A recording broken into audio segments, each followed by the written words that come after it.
Hi, welcome to another episode of Unique Moments where I talk about things from a unique perspective. I was just having a thought and I wanted to talk about emotional intelligence.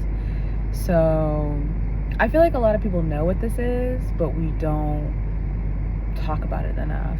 So, emotional intelligence is basically being able to feel, perceive, or handle your emotions as well as other people's emotions.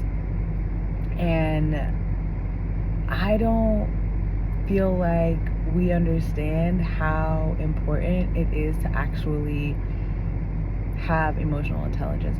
And we don't even talk about how you develop emotional intelligence. So, just from my perspective and from the people who I have in my life and those around me, I feel like the world is kind of waking up to emotions and feelings and thoughts. There's a lot of talk about therapy now, which I feel like was very taboo before, and now everyone's on this healing journey, right? Everyone's trying to fight their demons and heal their childhood trauma and get to know their inner child and all the things. But I feel like emotions is like the key part of that, right? And I think we understand the good emotions. Like, I think we understand joy, we understand happiness, we understand peace, we understand love, we understand what are some other positive emotions? Acceptance, belonging, happiness, gratitude, and excitement, all these things. But I don't feel like, and I do think we understand negative emotions too. Fear, anger, worry, anxiety is a big one, depression. And so I think we have a concept of these emotions, but the intelligence part comes from knowing how to deal with them. Like, it's like, okay, anyone can name an emotion. Oh, I'm angry today, I'm sad today, I'm happy today, I'm excited today. And it's not even about the why. We don't even have to go into why you're feeling the emotion. It's about handling and dealing and processing and moving through. And I feel like when we experience the positive emotions, we're all for moving through that. It's like, I want to rest in this happiness for as long as I can. I want to rest in this joy and this excitement and this feeling of love for as long as I can.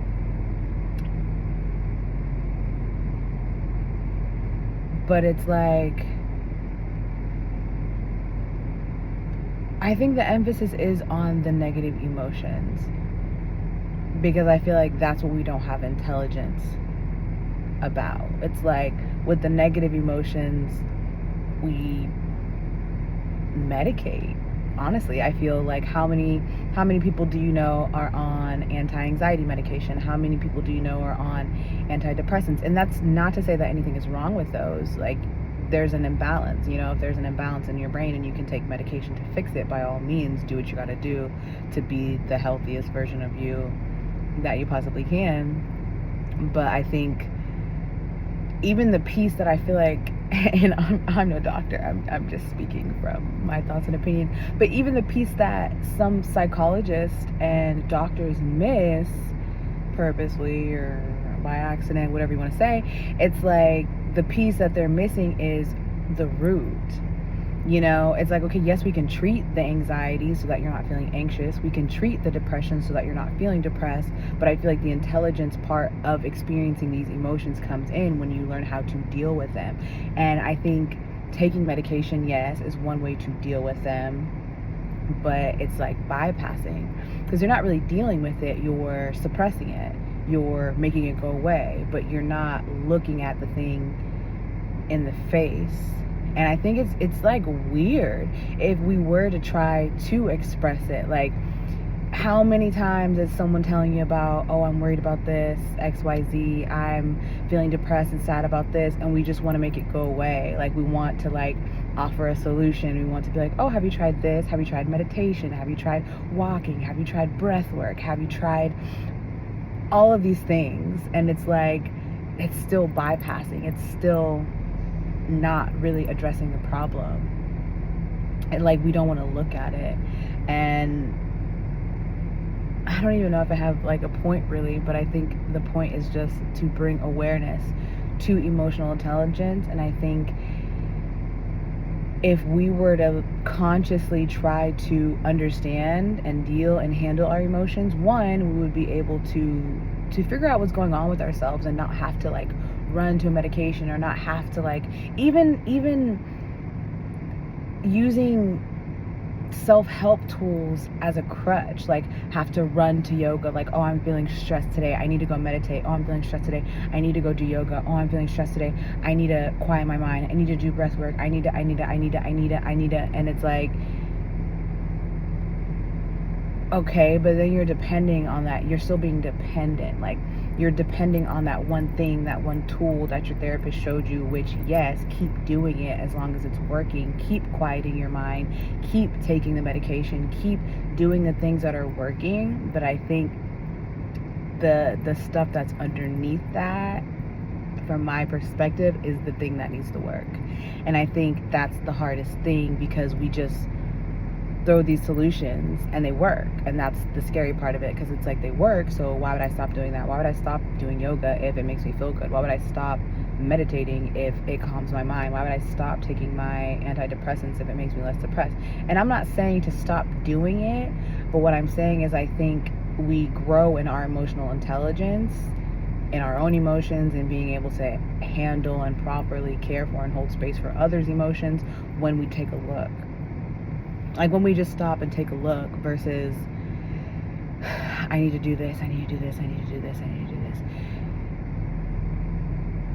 And I'm just wondering, how do we get there? Like, how do we get there? And this is an open-ended question. I don't think I have a response or an answer, but that's what I do wonder. Because I think before we can even begin to hold space for other people's emotions, we have to be able to recognize and name first, and then hold space for our own emotions. And I don't think holding space looks like doing something to make the emotion go away. I think holding space looks like being in it, sitting in it, being in the anger, sitting in it, tracing it back to a specific event, action, thought, whatever event that happened, and it's like, oh, this is where the anger is coming from, instead of, oh, I'm feeling myself getting angry, let me do my breathing technique, let me count to 10, let me, and while that works, because you're back to homeostasis, you're back to feeling calm and normal, you never figured out where your anger was coming from. And that's the work now that you have to do, but you're never going to do it because you already have the cheat code. You already have the thing that you need to make the anger go away. So it's like, oh, like, I already know, and it's like, no, you don't, because you're not gaining the emotional intelligence. Our emotions are indicators. They're indicators for us to know that something's wrong, something's going good, something's going bad, something is not going according to plan. Like, it's an indicator, like, hey, look at me, look at me, look at me, pay attention. And if we're always silencing the indicators, or if we're always just putting out the fire when we notice it, we don't know what that emotion is there to tell us, one, and we don't know what that emotion truly is. Like, how many people self-medicate when they're sad? How many people self-medicate when they're tired? Even, like, that's an emotion. Like, I'm tired, your body is telling you I need rest. And what do? We say, oh, I need coffee, I need energy. And I'm guilty of this too. I definitely do this. I utilize energy drinks and coffee and supplements. I'm not excluding myself, but I think it's asking us to pay attention instead of fix. And we always want to fix, and sometimes the fixing actually looks like leaning in, actually looks like paying attention to, okay, what is this emotion trying to tell me? What is my body being tired trying to tell me? Am I burnt out? Am I overworked? Am I doing too much? Am I not staying in my lane? And it's like, you don't even get those answers to those questions because you're just thinking, okay, how can I go? How can I make the dream happen? How can I make the manifestation happen? What can I do? Where's my outlet? What's next? Where can I get it? And you're not even paying attention to your indicators. That's the thing. Like we were born with these indicators, these lovely, lovely little indicators called emotions, and we don't even take the time to figure them out.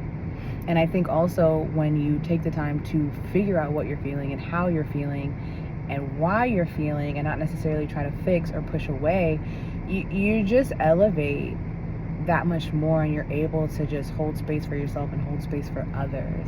Because I've learned, I'm a Pisces, and so I'm a Pisces, water sign gang,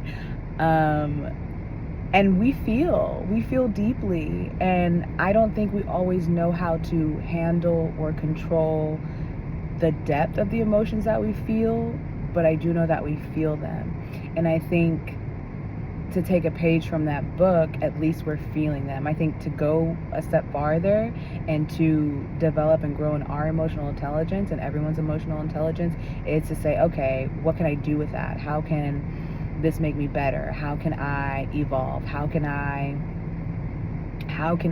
grow from what I'm feeling? But I think the first step is feeling it. And I think a lot of people are in a state where they're not feeling and they're not paying attention to their emotions, and they don't know how they feel. And that's why therapy is a great tool. I will stand behind therapy till the day that I die.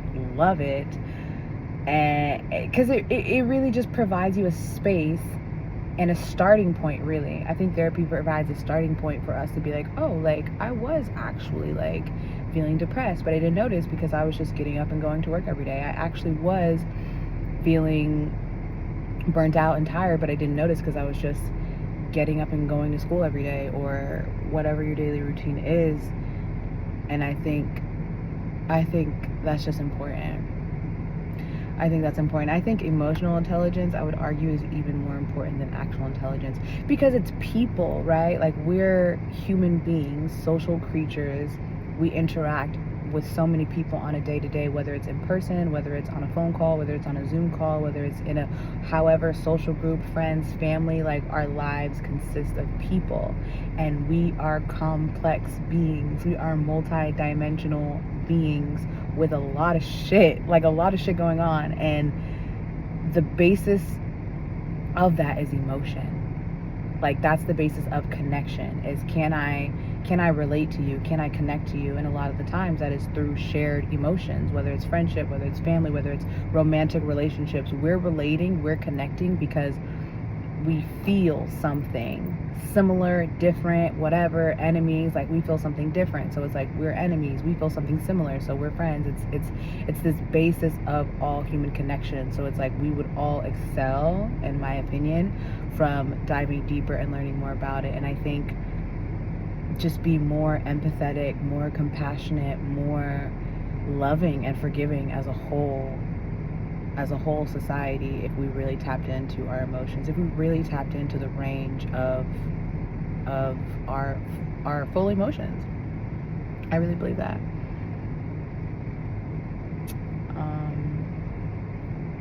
Yeah, that was just a thought I had. I'm growing in this area as well. And I think where I'm at is being able to hold space for others. I think that I've found a lovely sweet spot of being able to name and figure out my own emotions. And I think I'm moving into the space where I am able to hold space for others. But it's like the opposite side of that coin is I'm noticing that I'm only able to hold space for you and your emotions and your range and your depth if you have first gone there within yourself. And I think a lot of people have all these emotions, we have all of these things that we want to share with others, and we want to connect, and we want to express, and we want to show ourselves. But if we can't even show ourselves to ourselves, how can we show ourselves to another in a real way? Because I think, you know, we have these masks and we have these ways that we want to appear to be, but that's not who you are. That's not who you are. And to some degree you are. You know, you are the surface level stuff. You are what you present to society, what you present to people, but underneath, who you are as a human, as a being, as a soul, that comes with a lot.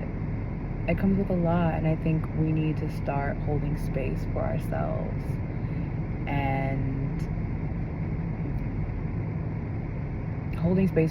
and just tuning in and tapping into the things that we feel and the things that we need emotionally, physically, spiritually, so that we can just expand, so that we can just continue to expand and evolve.